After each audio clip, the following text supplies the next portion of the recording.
Hi guys, இன்னைக்கு என்ன பார்க்க போறோம்னா இந்த ஃப்ரூட். இது என்ன ஃப்ரூட்னு உங்களுக்கு தெரியுதா? மோஸ்ட்டாக நிறைய பேருக்கு தெரிஞ்சிருக்கும்னு நினைக்கிறேன். இது வந்து பேஷன் ஃப்ரூட்னு சொல்லுவாங்க. நானே இதை பார்த்து ரொம்ப வருஷம் ஆயிடுச்சு. இப்போ தான் நான் சென்னையிலே பார்க்குறேன், ரொம்ப நாள் கழிச்சு. வேற லெவலில் இருக்குங்க. பார்க்கறதுக்கு கொஞ்சம் ஒரு மாதிரி தான் இருக்கும் ஓப்பன் பண்ணி பார்த்தீங்கன்னா, ஆனால் டேஸ்ட்டு செம்மையாக இருக்கும். வாங்க, இன்னைக்கு நம்ம இதை தான் பிரித்து பார்க்க போகிறோம். ஆக்சுவலாக இது நிறைய பேருக்கு தெரிஞ்சிருக்காதுன்னு நினச்சி தான் அந்த வீடியோ பண்ணுறேன். இது வந்ததுன்னா மேக்ஸிமம் நீங்கள் ட்ரை பண்ணி பார்க்கணும். ஏன்னா ரொம்ப ஒரு டேஸ்டியான ஃப்ரூட். இதோட ப்ரைஸ் பார்த்தீங்கன்னா 200 கிராம்ஸ் 80 ருபீஸ் வந்தது. பாருங்க, தெரியுதா? பார்க்கறதுக்கு மியூக்கஸ் மாதிரி தான் இருக்கும்.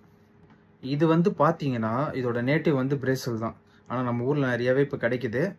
இதில் வந்து விட்டமின் ஏவும் சியும் அதிகமாக இருக்குது. நம்ம டைஜஷனுக்கு, கண்ணுக்கு, இம்யூனிட்டிக்கு எல்லாத்துக்குமே ரொம்ப நல்லது. ஸோ எல்லாரும் இது வந்து வாங்கி சாப்பிட்ற நல்லது தான். இதோட டெக்ஸ்சர் வந்து கொஞ்சம் கொல கொலன்னு இருந்தாலும் இதோட சீட்ஸு நல்ல கிரன்ச்சியாக இருக்கும், சூப்பராக இருக்கும்.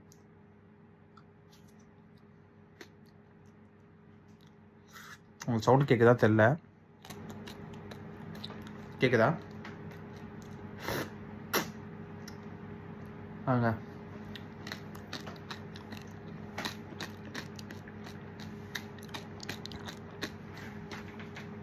செம்மையாக இருக்குங்க. நெக்ஸ்ட்டு இது ட்ரை பண்ணி பார்த்துட்டு எப்படி இருக்குன்னு கமெண்ட்டில் சொல்லுங்கள். ஆல்ரெடி ட்ரை பண்ணியிருக்கீங்கன்னா உங்களுக்கு பிடிக்குமா பிடிக்காதுன்றது கமெண்ட்டில் சொல்லுங்கள். அடுத்த வீடியோ பார்க்கலாம். பாய்.